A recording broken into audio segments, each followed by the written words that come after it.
we want this process to be something that allows for you to have a cheat sheet, if you will, into going through the process authentically and fully.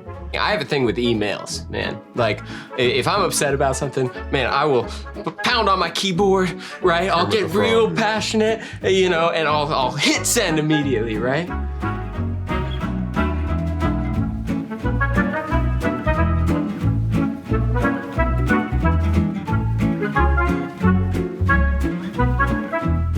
Lesson 10. Turning down the noise. Yeah, getting a positive edit and being adored, like, definitely preferable to the alternative. Yeah. But still comes with so much complication. Yeah, a question I have, because we were going to talk about this debate. Yeah. I think it's important. Yeah. When people let's say they get a bad edit. Yeah. Right? I'm of the mind that I believe that you can control your own narrative, and that you can shift that if you need to, or want to. Yeah. You have agency to be able to do that. To like put out a statement or show that you're counter to what people think that you may be, especially the things that are like feel like problematic or really harmful or across your boundaries. Let's prepare folks for the worst possible case scenario, right? Let's say you got a negative edit. And you want to shift that narrative. What recommendations or what thoughts do you have?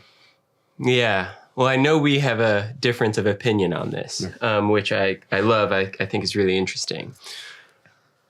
My personal opinion, right, thinking about our first rule here, right, that the show is always part of your life. You are never part of it. My personal opinion is that it is almost never worth your time or energy to attempt to shape the narrative of the show in any way, right? So if you receive a bad edit, if it appears as if you have said something that you haven't on TV, as with clear exceptions being like, as long as you haven't like said anything that's like hateful or, gross, racist, misogynist, whatever it may be, right? As long as we're not talking about like those kinds of topics and we're just talking about like interpersonal relationships that are on the show. Because I mean, in that exception, like, yes, you should be able to say like, this is not who I am. Right. But in cases when we're just talking about like, interpersonal stuff between you and other castmates, I think ultimately the juice just isn't worth the squeeze, right? That like, if you're making an effort to say, hey, actually, this is what took place and this is who I am, you're getting wrapped up in something and you're delaying the process of letting go, right? You're actually bringing yourself closer to the show. You're becoming more invested in it. And your sense of self is becoming wrapped up in how people are perceiving you having watched the show. And you're giving it more weight, more gravity than it deserves. And I would encourage people to err on the side of always letting go, like recognizing like, yeah, I have this desire. I really don't, I think I'm being judged unfairly here and I can claim, and I want people to hear my story. And while there will be a few people who like read it and think like, oh, that's interesting, right? And to some extent you will get what you want. What you might not be accounting for is the fact that you're putting so much energy into this. You're becoming increasingly wrapped up in this world that ultimately may not be healthy for you. And also, I think it's worth adding, right? Almost always, and I'm sure there are a couple of exceptions to this rule, our reach pales in comparison to the reach of the show, or whatever it may be. There are right? very few exceptions. Yeah.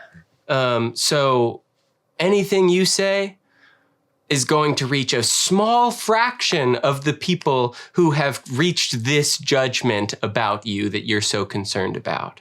So ultimately, like, one, you can only make a very small dent in that damage to your public image that you're so concerned about. And while you're putting in all of this energy, right, to mitigating, to offsetting that dent in your public image, you are putting so much emotional labor into that process. And that's why I personally don't believe it's worth it. I think a lot of the things that you shared are true. Mm-hmm. I think that the more that you feed into the show or what the past, mm-hmm. the harder it's going to be for you to move forward. Mm-hmm. I also think that, like you said, our reach pales in comparison to the show. Mm-hmm. And so the people that you're trying to shift their mind or shift their narrative, you're likely not going to reach them. Mm-hmm. And on top of that, you're likely not going to be able to shift that person's mind because their mind is fixed. Mm-hmm. And you're not going to have evidence if you did. Mm-hmm. Right? That's important. However, I do think it's important that folks feel that they have some type of control or autonomy after being on a show and feeling like they have been given a negative edit or have been misunderstood. Mm-hmm. And so I think there is value in, for the things that are most important to you, finding a way to tell your story in a way that's authentic to you. Mm-hmm. And I think you have to ground it in things that you care about, right? So, for example, you made a comment about dogs. Yeah. You're not a dog or a cat person, but you made a comment about dogs. Mm-hmm. And someone is in your comments, someone's in your DMs, mm-hmm. and it's a cat person, and they say, what you said about dogs is not true, mm-hmm. right? And you feel very strongly about that. Mm-hmm. You feel very strongly about that. What they said was harmful to you. They attacked your character, mm-hmm. and then you respond to them.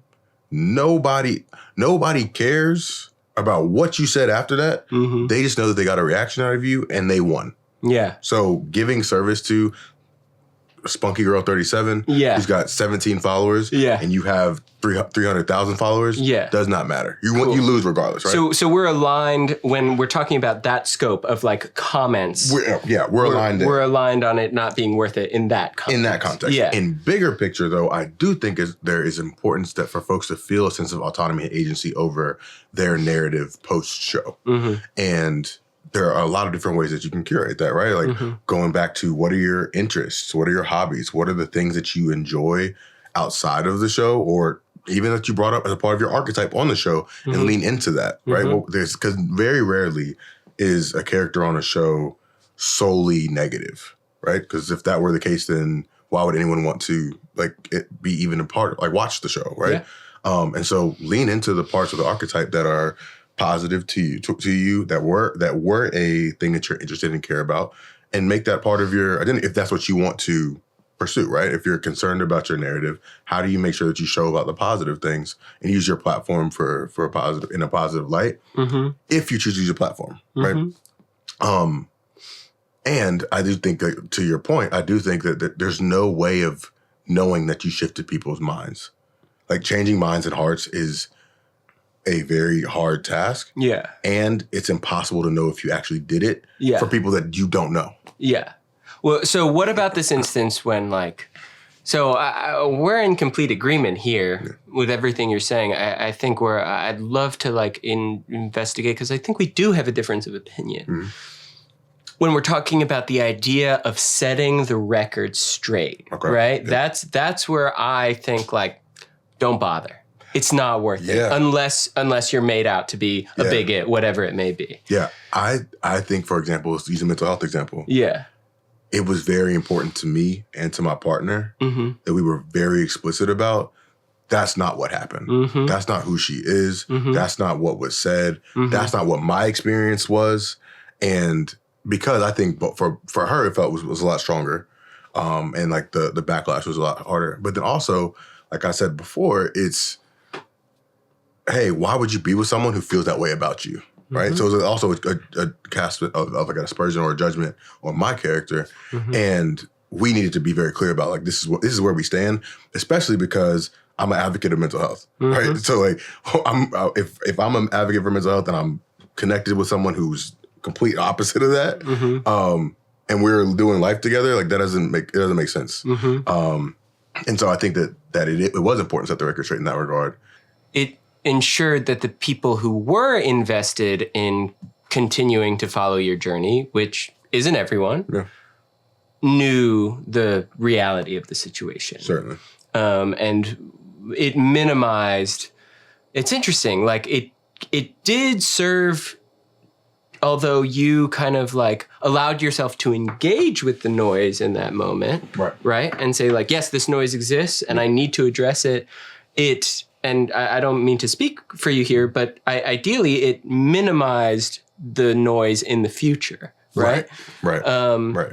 People were less likely to walk up to you and say like, to walk up to her and say like, you're lucky he stayed with you, right? Because you've addressed that. Yeah. And the people who like want to continue to know your goings on. Refer back to that thing that we said. Yeah. Right. I mean. That's what I felt was important. Yeah, I hear that. Yeah. And I agree that, that makes sense. And so I guess if we make it a rule or a tip, it's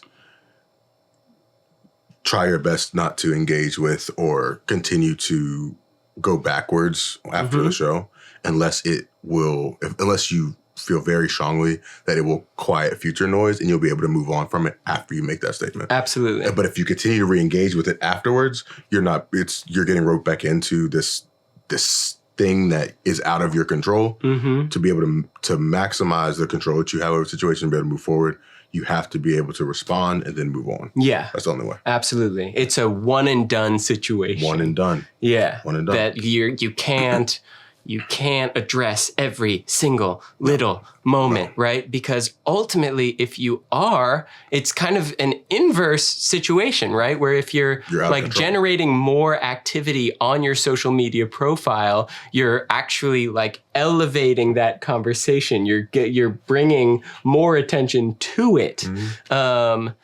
Whereas like if you just say, hey, here's like a formal statement about what you need to know. I'm not going to talk about this any further. I hope that this like helps correct the record. I hope that you can treat me with respect, see me as a human being, which is what I am. I am not a character on your show. I'm a human being. All of this gossip, all of this criticism has an impact on me. And maybe you don't necessarily need to say that, but it's important for people, obviously, to remember that, to empathize with our experience. I like the one and done. One and done. The one and done. I'm on board. You talk about like the different phases of like the show, right? It's like the audition and like the filming part of the show. It's the show ending. It's the show being premiered or released. And so in that time in between the show being filmed and the show being premiered is like a kind of like a sweet spot, like a calm before the storm, if you will, right? Yeah. And then the show is being released and you can't really talk about it or do anything. Yeah, that's the other thing. Yeah. Until that's done. Yeah. And then the world opens up and sees everything, right? Yes. And so then after the world sees everything, now you're reintroducing yourself to the world. Yeah. And I feel like that's when the one and done is most important. Yes. And like, because that's when you are introducing yourself to the world, and you can say for that one time, like, here's what I feel, or here's what's been said about me, and this is who I truly am. Yeah, and I think there's a way to introduce yourself without saying they said I was this and I'm that. Yeah. Right? It's just like this is who I am.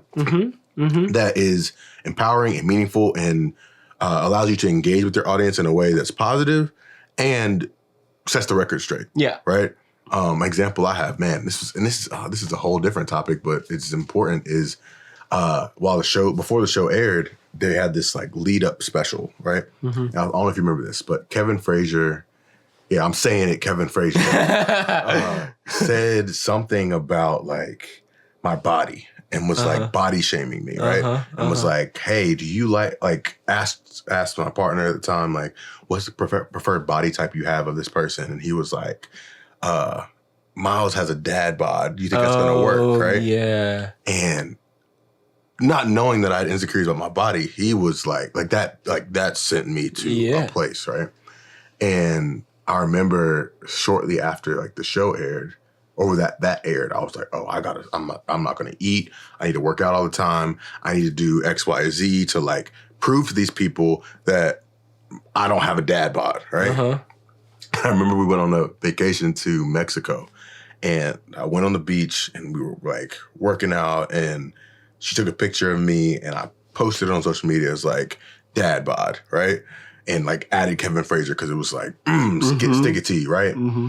And ultimately, like, that didn't do anything. Right? It didn't do anything. It didn't change the fact that I was insecure about my body. It didn't change the fact that whatever Kevin Frazier said was messed up, right? Mm-hmm. But then also, what did work was when I saw Kevin Frazier again at the reunion or later, I said, "Hey, Kevin, what was up with that, bruh? Like, why did you do that?" You know? And it led to us to have like good conversation, but then on camera was able to be rectified as like, "Hey, man, you don't have a dad bod. I was tripping. I'm sorry. I was wrong." Right. Mm-hmm. And so like I was able to handle it like respectfully and tactfully, and thought that on social media, like me getting back at him was going to do something. Where ultimately, like, true connection was the most important thing. Yeah. Right? And like trying to get back at him in that context only continued to feed your insecurities. Only continued to, because it drew attention to it. Mm-hmm. Whereas like most people probably didn't even know that was said. Mm-hmm. You know? Mm-hmm. And so I think that's a really like strong example of like how feeding into that stuff only continues it or furthers it. And ultimately, like, what you think of yourself is all that really matters. Mm-hmm. Yeah. Mm-hmm. Before impulsively, before seeing something posted about you, said about you, that makes you feel a certain way, take a second, you know. A piece of advice that was always given to me, I have a thing with emails, man. Like, if I'm upset about something, man, I will pound on my keyboard, right? I'll get real passionate, you know, and I'll hit send immediately, right?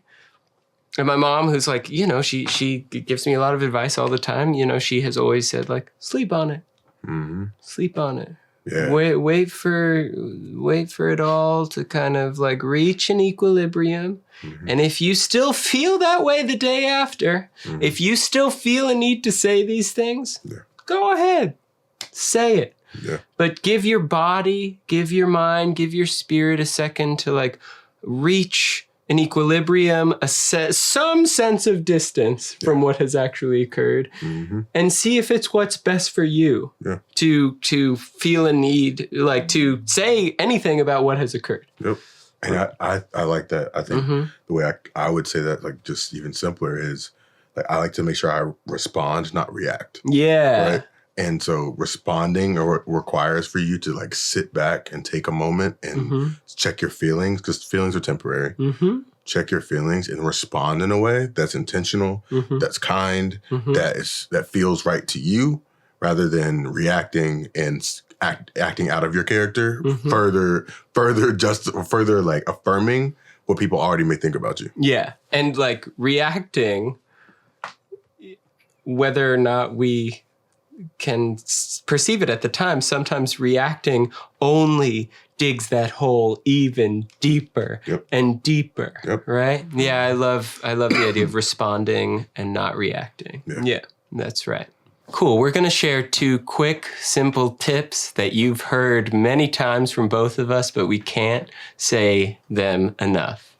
The first one, never forget that the show should be a part of your life, and you should never be a part of the show. The second tip is respond, don't react. Ask yourself, is it important to me a year from now that I respond to this person right now? Is it important that I say something in this moment? Take some time, think about it, talk to someone that you love, and then decide how you want to respond.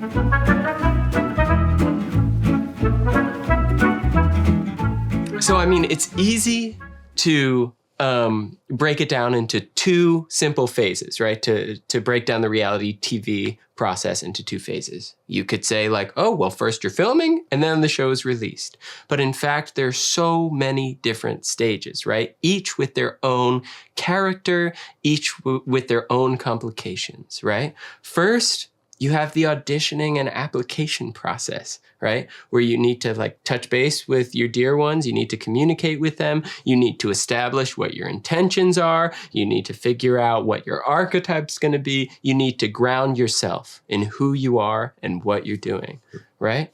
Then, if you're selected, you have the actual filming process, which of course comes with so many complications, so many complexities, so many interpersonal dilemmas that you'll need to navigate. Mm-hmm. Then you have, what did you call it? The third phase. You have that calm before the storm. The calm before the storm. Yeah, I love that. Third, you have the calm before the storm, which is the period after filming, but before release, when you can just be. Just be. People don't recognize you on the street. Mm-mm. You just had this strange experience, and you're back to just being a regular person, which, unfortunately, to some extent, never happens again. You'll never have again. Then, fourth, we have the release of the show.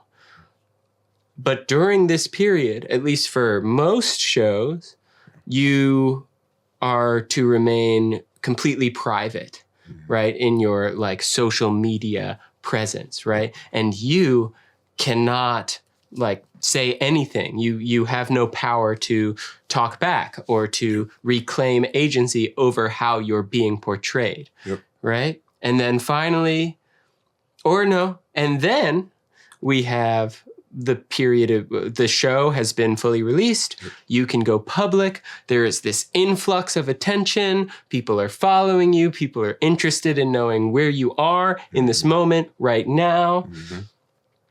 And then finally is the period of letting go, when they are letting go. Mm-hmm. And in turn, we also have to let go. Mm-hmm. So there are 6 phases. It's not just 2. It's a whole arc. There will be hills and valleys. There will be moments of calm. There will be moments of intensity and turbulence. And each phase will need some degree of personal, emotional, spiritual preparation for you to feel properly equipped in what is to come. And we hope that this lesson, these lessons are helpful in preparing you for that, right? Mm-hmm. We don't want anyone else to kind of be blindsided, if you will, of how to engage in a process like this. And so if it's something that's meaningful to you and it's something that you know that you want to do, like we want this process to be something that allows for you to have a cheat sheet, if you will, into going through the process authentically and fully, so that you don't have to make some of the same mistakes that we may have made. Mm-hmm. And it can also enhance the content on reality TV, right? Mm-hmm. We want to see, like, I don't really watch reality TV, but neither do I. Right. but like there could be such rich content and such meaningful stories and storylines that if folks were truly true with who they are and what their intentions were on the show, could make for some really great TV. And so that's what we're here for. That's what it's all about. Yeah. Thank you so much for joining us for this process. This is the last of our 10-lesson exploration of what it means to be on reality TV, everything that it entails. We hope that if you're considering being on reality TV, if you know somebody who's considering being on reality TV, that this has been helpful for you or for that person. This is a skill set. I'm so proud that we did this because this is a skill set that's real, that exists, but that, at least as far as I know, that nobody else has taken the time to map out and try to share with other people.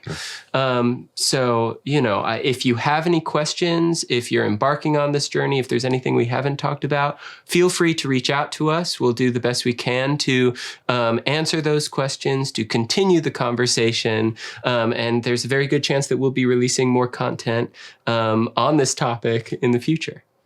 Yeah, and all I can say is thank you. Thank you for staying with us. Thank you for tuning in and supporting both of us. And just final closing, thank you for joining Life as a Broadcast. Mm-hmm.